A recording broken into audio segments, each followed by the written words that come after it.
Hello, everybody. Welcome back. So let's dive right into a new Art of Thomas video podcast show, I guess.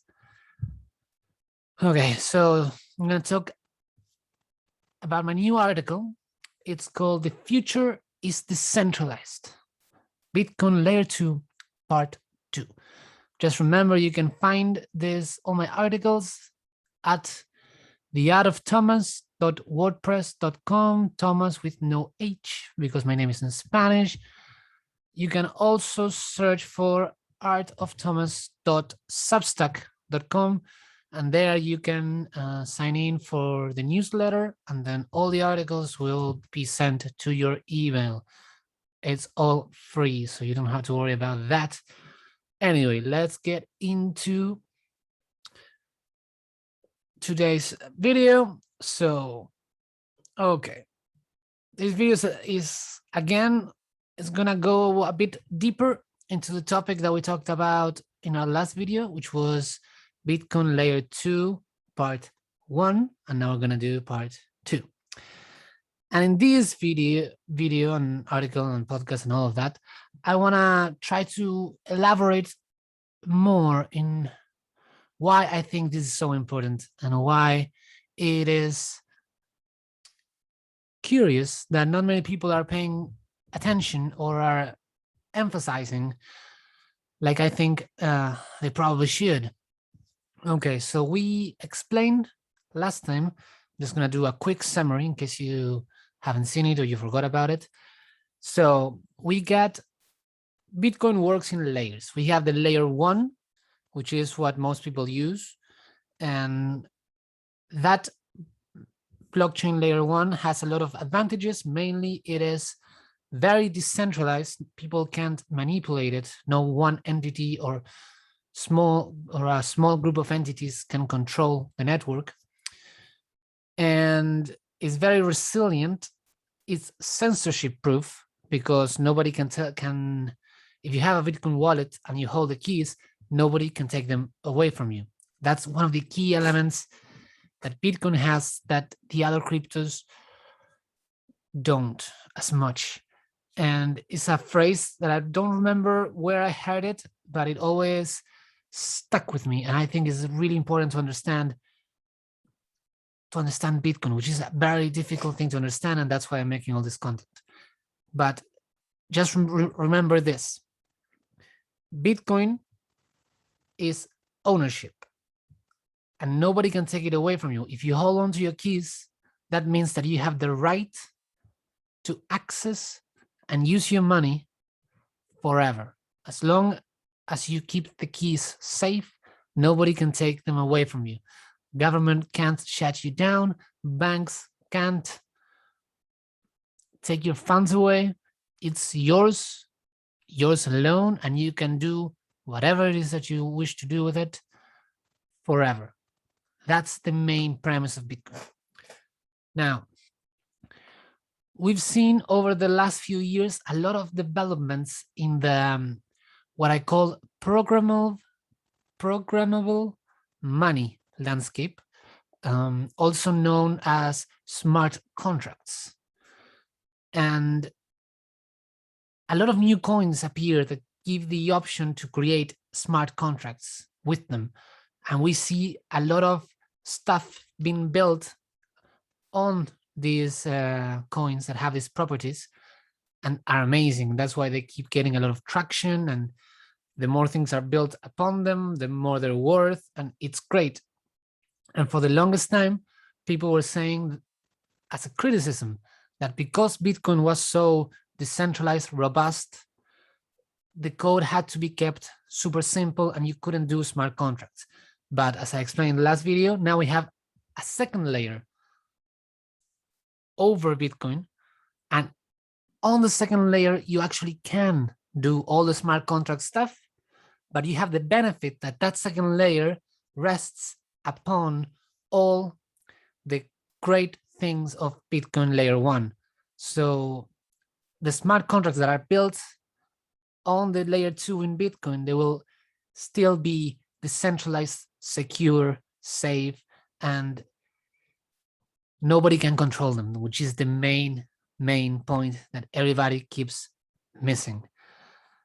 So from a philosophical point of view, I believe that we should aim to build as much as we can on top of Bitcoin and not the other coins, because it's a problem when a small number of people get to dictate how the rest of the population need to behave, need to act. Well, here in Australia, there was big decisions that the government took. People didn't like it. They went to the streets to protest, and they were shut down. And ultimately, the government imposed their will on the people. And we see it in places like social media, when people, again, a small number of people can choose what can be said, what can't be said, who has access to it, who doesn't. This always creates problems. So from a philosophical point of view, having an economic structure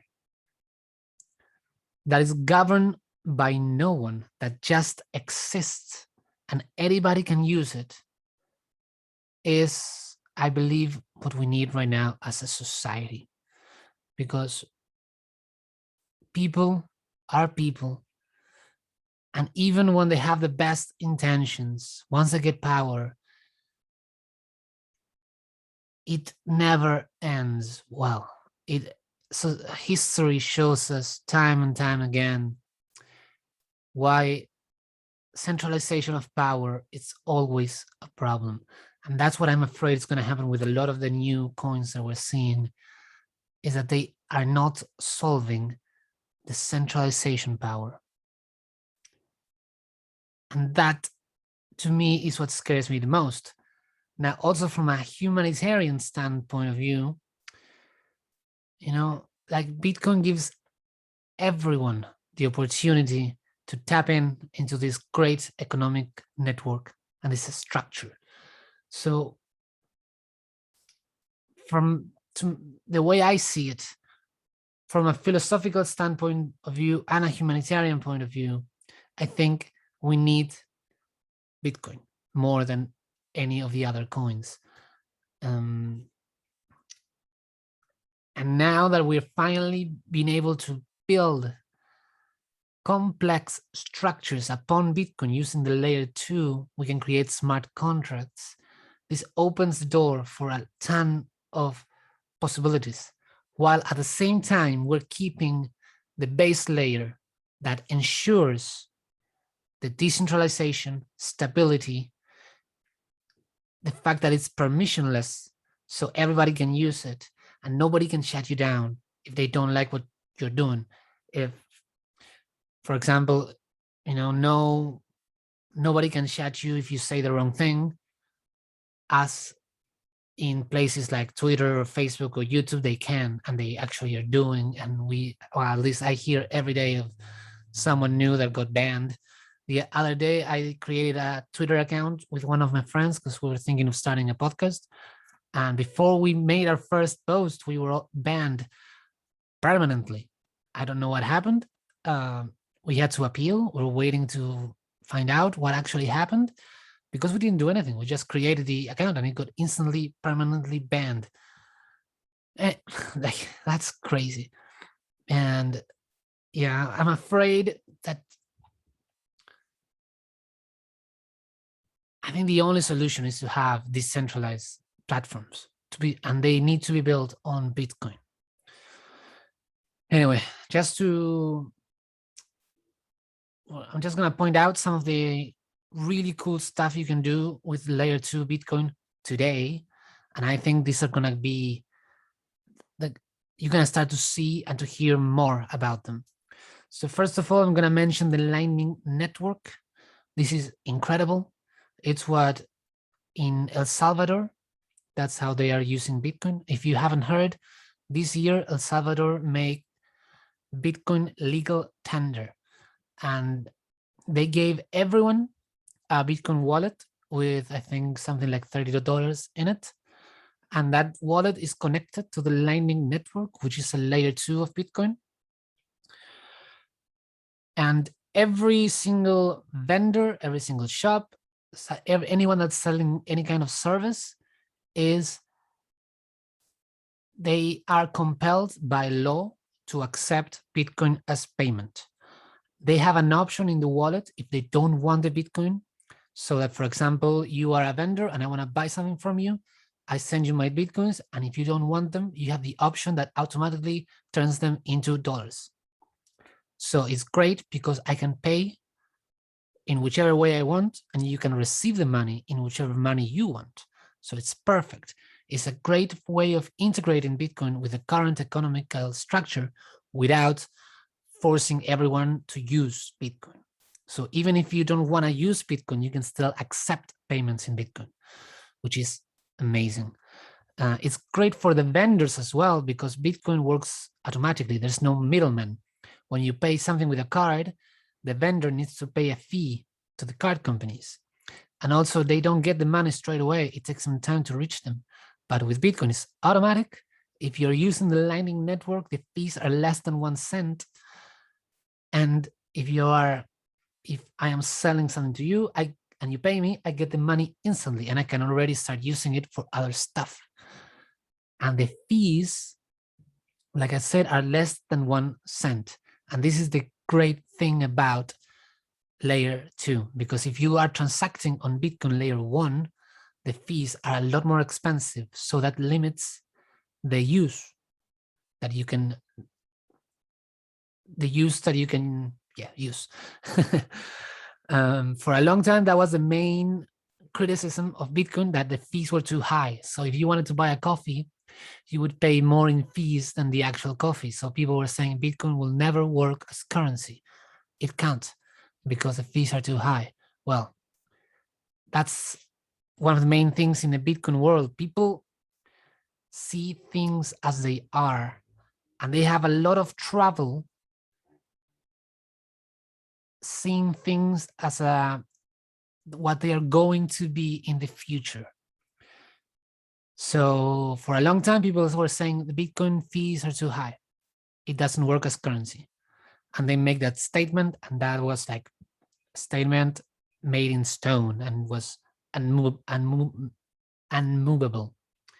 Well, now we have layer 2, and Bitcoin in layer 2 moves way faster, and the fees are less than 1 cent. So that argument is completely shattered now. And in places like El Salvador, not only Bitcoin can be used as currency, it is being used right now as currency. So that is the crazy thing about Bitcoin. Bitcoin is both something that is finished in the sense that the layer 1, we know what it is, we know how it works, it's reliable, and it's great, and we should try not to change it as much as possible. But at the same time, Bitcoin itself is also a work in progress because you can keep adding layers on top, and the layers give it more functionality, more stuff you can do, more experimentation, more coding you can use, smart contracts, all that jazz. So at the same time, the layer 1 is kept as it is because it's very important that it's reliable and that we know how it's going to work now and in 1,000 years. But at the same time, Bitcoin can progress and it can become better every day. Now, other stuff that is really cool that you can do, I'm gonna quickly show you if you're watching the video, the RSK network. It says is the safest smart contract blockchain secured by the Bitcoin network. That is because RSK is another layer 2 that stacks on top of Bitcoin. It's separated from Lightning Network. It's a different thing. The teams are trying to work how to integrate both of them, which would be incredible. Right now, they're not. So you have to either choose to use the Lightning Network for some things and then choose to use the RSK for others. I think in the future, we're going to start to see more interoperability between the layers, that's going to be another giant leap forward. But anyway, what you can do right now with RSK is there's certain apps that are being built, or dApps because they're decentralized apps. We're going to take a quick little look at one of them. It's called sovereign.app. And basically what you can do is you can lend out your Bitcoins to anyone, anywhere in the world. Yeah, I understand. To anyone, anywhere in the world. And it's trustless. You don't need to trust that the other guy is going to be faithful, because it all works through smart contracts. So I can put my Bitcoin and the other guy has access to the Bitcoin only if he puts enough collateral that even if he never pays back his loan, I'll still get the money back. So it's completely safe. And you can earn an interest. Like right now, we can see the Bitcoin, you can get up to 2.7% interest, which granted is not incredible, but it's a way that is completely safe to start earning yields on your Bitcoin and make your Bitcoin generate more Bitcoin. And so we're starting to see, like, this is something you do with a bank, but there is no bank. There is no one behind this app. There's a team of people building it, but it's completely decentralized, and it all works with its own sovereign token, which is built upon Bitcoin. You know, it's not like Ethereum, which is another blockchain. This sovereign, it's on top of Bitcoin. This is incredible. Then we have like XUSD, which is another token made on top of Bitcoin that they're using a lot of other stable tokens to make it collateral. And you can lend your XUSD with the same system. So it's 100% free. Even if the guy doesn't pay, you still get all the money. In fact, I think if the guy doesn't pay, you get even more because the collateral needs to be more, I believe. And you can get 8% interest. And there's like a ton of things you can do. I'm not going to go into all of them right now, but we're starting to see like Bitcoin is growing so much, and everybody is paying attention to the other currencies because they're making all these crazy jumps, and you know they're flashier, they have more bells and whistles, but Bitcoin works, and Bitcoin is 100% decentralized. And if you are in the Bitcoin ecosystem, nobody has power over you, and that is the main and the big thing. And now we're starting to see all these new features being added to it. You can lend money, there's all these new assets that are being released on top of Bitcoin that you can trade, and you can invest in different projects. We're starting to see like almost, it's like a bank, but again with no bank.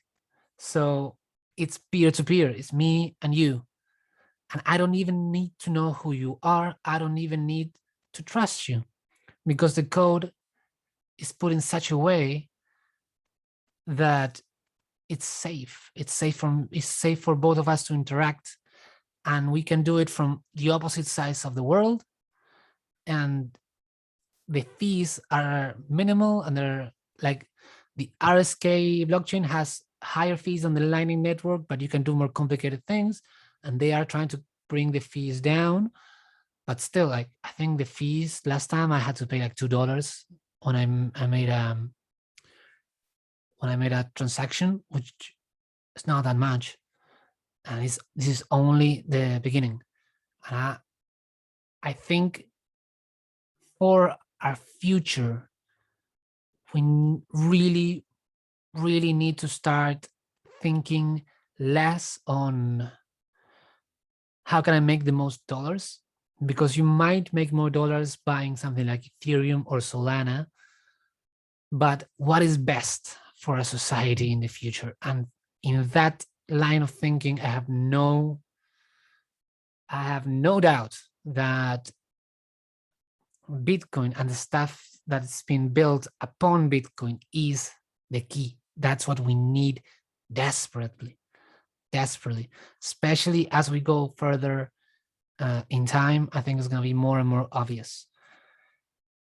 I think the altcoin space is a really, really cool experiment. And I'm not saying that you shouldn't participate in it. You should be very aware of the difference between all the altcoins and Bitcoin, why Bitcoin is so different and special. At the end of the day, you need to be aware and conscious of all the decisions that you're making, especially with your money. So that's pretty much what I had to say for today. All I'm going to say is that once I started to learn more about particularly Bitcoin and how important it is, I started to notice how shallow the conversation in the crypto space is. And if you look, most of the channels, they're not going to talk about this stuff. They're only going to talk about, oh, this coin is good, it's going to go up in value, this one's not. You should invest in this new project and, you know, make the most money. And I don't know, I feel like we need a deeper conversation, because crypto is going to shape the society of our future. It is. There's no way we can go back to a world before crypto and Bitcoin.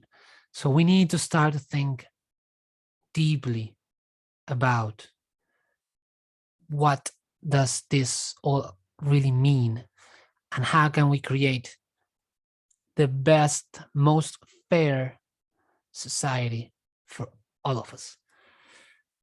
And once I started on that line, for me, it's all roads lead to Bitcoin.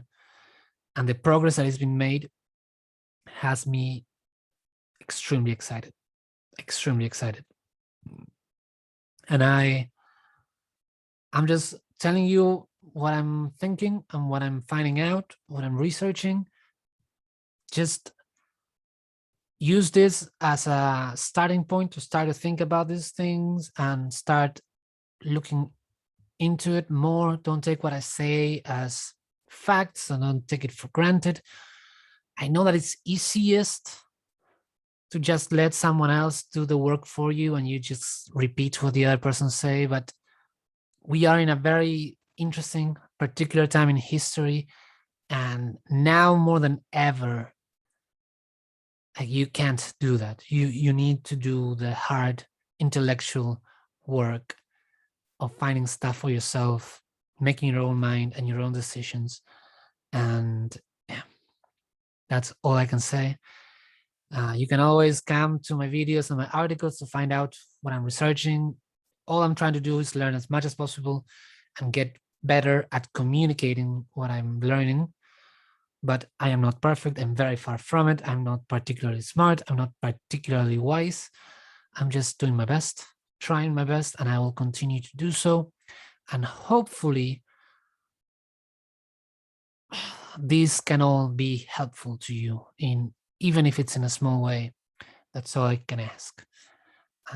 Anyway, just think of these things, make your own mind, and have fun, enjoy, have a good one. I'll see you on the next one, hopefully. And hopefully I have something interesting to share with you. Goodbye.